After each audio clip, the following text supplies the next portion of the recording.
Hey guys, हम सबको coffee तो बहुत ज़्यादा पसंद होगी। किसी को मॉर्निंग में कॉफ़ी अच्छी लगती है, किसी को इवनिंग में, और हम सब कॉफ़ी लवर्स हैं और चॉकलेट लवर्स भी। बट हम सब के लिए एक बैड न्यूज़ है।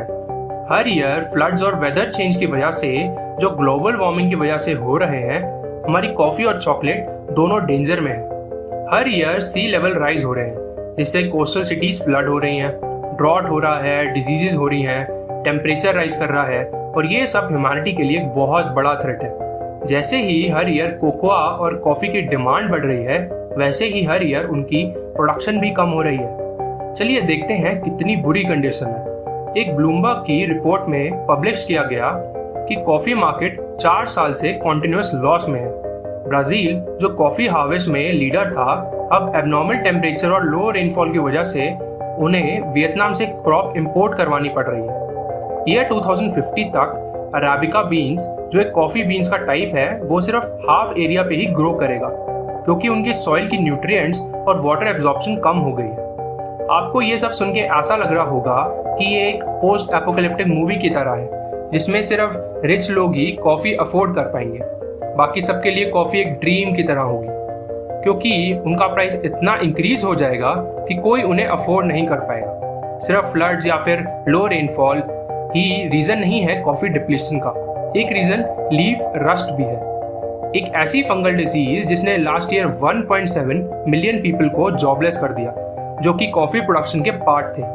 हमने last year 18.2 million bags of coffee, जो कि 2.5 बिलियन डॉलर्स की वर्थ के थे, ये सब इस डिजीज ने डिस्ट्रॉय कर दिया। जो कोकोआ है, जो एक मेन इंग्रेडिएंट है चॉकलेट का, वो रिस्क पर है कि उनकी मार्केट डिमिनिश हो जाएगी।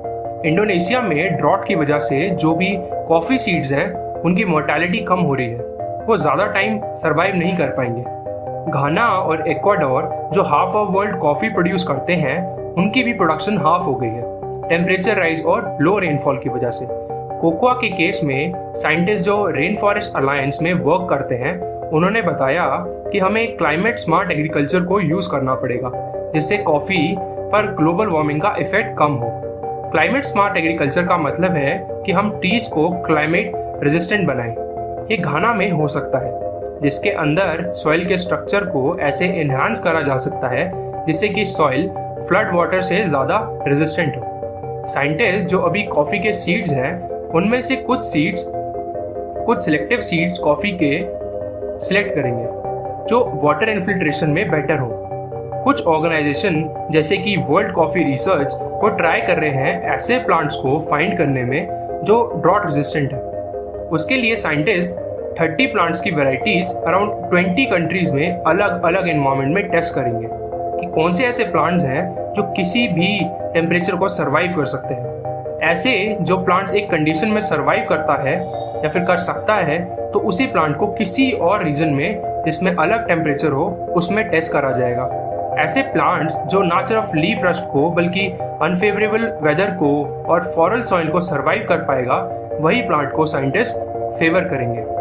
एक 2016 की स्टडी के अकॉर्डिंग 2050 तक क्लाइमेट चेंज हमारी डाइट पे इतना इफेक्ट करेगा कि 6 लाख एडिशनल और अवॉइडेबल डेथ जो अभी होती हैं, उसके अंदर और ज़्यादा ऐड हो जाएंगी।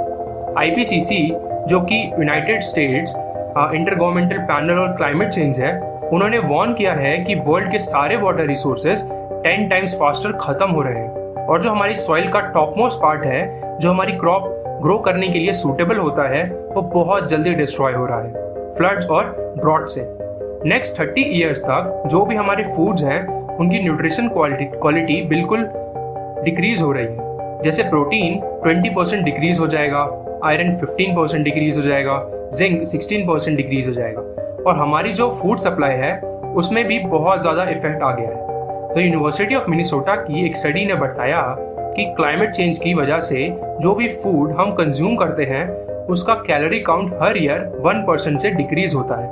आपको ये फिगर सुन के ऐसा लग रहा होगा कि ये बहुत छोटे फिगर्स हैं, बट अगर इनको ग्लोबली कैलकुलेट किया जाए तो ये around 35 trillion calories per year, जो कि 50 मिलियन लोगों का डेली डाइट है, 1800 कैलोरीज पर डे, वो हर ईयर रिड्यूस हो रहा है। हमारी 60% जो करंट कॉफ़ी की स्पीशीज़ हैं, वो एक्सटिंक्शन फेस कर रही हैं।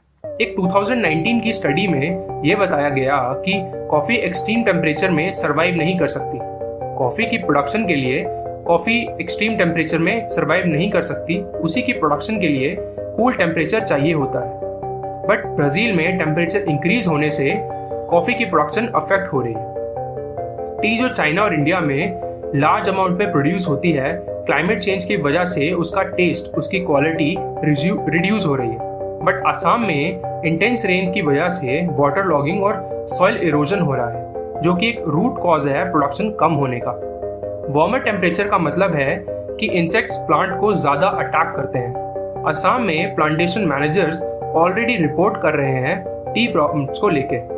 ना सिर्फ टी, हम बनानास की भी प्रोडक्शन में डिक्लाइन देख रहे हैं। तो हम कॉफ़ी को कैसे सेव कर सकते हैं? सबसे बड़ा सवाल तो ये है कि हम कॉफ़ी को कैसे सेव कर सकते हैं। बहुत सारे एंटरप्रेन्योर्स आगे आ रहे हैं आर्टिफिशियली इंटेलिजेंट फार्मिंग को लेकर, जिसमें हम प्लांट्स को रिवर्स इंजीनियर करके ये पता लगा सकते हैं कि कौन सा प्लांट कौन सी कंडीशन में सर्वाइव कर सकता है, और उस प्लांट को जेनेटिकली मॉडिफाई करके उनको कहीं भी ग्रो करने के लिए सूटेबल बनाया जा सकता है। और आजकल स्पेशलिस्ट कॉफ़ी जीन बैंक्स जैसे कि the international coffee collection at the tropical agriculture research and higher education centre सेटी, जिसका हेडक्वार्टर कोस्टा रिका में है, वहाँ हम जितने भी कॉफ़ी के प्लांट टाइप्स हैं उनको हम फ्यूचर के लिए स्टोर कर रहे हैं ताकि ये सारे सीड्स एक्सटेंड ना हो जाए। तो देखिए कितना ज़्यादा इफेक्ट हो रहा है क्लाइमेट चेंज की वजह से।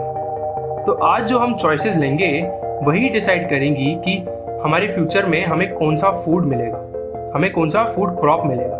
अगर हम इसी तरह चलते रहे, पोल्यूशन करते रहे, फार्मिंग में इंटेंसिव तरीके से फर्टिलाइजर्स का यूज़ करते रहे, तो हमारे पास कोई भी चॉइस नहीं रह जाएगी ये सोचने की हमें ऐसे फूड्स खाने पड़ेंगे जो इंडस्ट्री में ग्रो हो रहे हैं, या ऐसे जो जेनेटिकली मॉडिफाइड है, जैसे कि प्लांट बेस्ड मीट, ऐसा मीट जो इंडस्ट्रीज में बना हो। इसीलिए आपके जो एक्शंस हैं जो आप अभी ले रहे हो, उन्हीं का रिजल्ट आपको फ्यूचर में मिलेगा। इसीलिए प्लांट्स लगाते रहिए और अपनी मदर अर्थ के लिए कंट्रीब्यूट करते रहिए। तो आप बताइए कि आपको क्या लगता है कि क्या हम 2050 तक कॉफ़ी मिलेगी हमें पीने के लिए या नहीं? और ये बताइए कि आप अपनी साइड से क्या कर रहे हो क्लाइमेट चेंज से बचने के लिए। अपने व्यूज़ कमेंट सेक्शन में शेयर कीजिएगा। अगर वीडियो अच्छी लगी हो तो लाइक कीजिएगा, शेयर कीजिएगा और सब्सक्राइब ज़रूर कीजिएगा, और बेल आइकॉन को हिट कीजिए ताकि आपको मेरी वीडियोस की नोटिफिकेशन सबसे पहले मिले। अब मिलते हैं अगली वीडियो में ऐसे ही मज़ेदार साइंस के टॉपिक्स को लेकर। तब तक के लिए ध्यान रखिए अपना।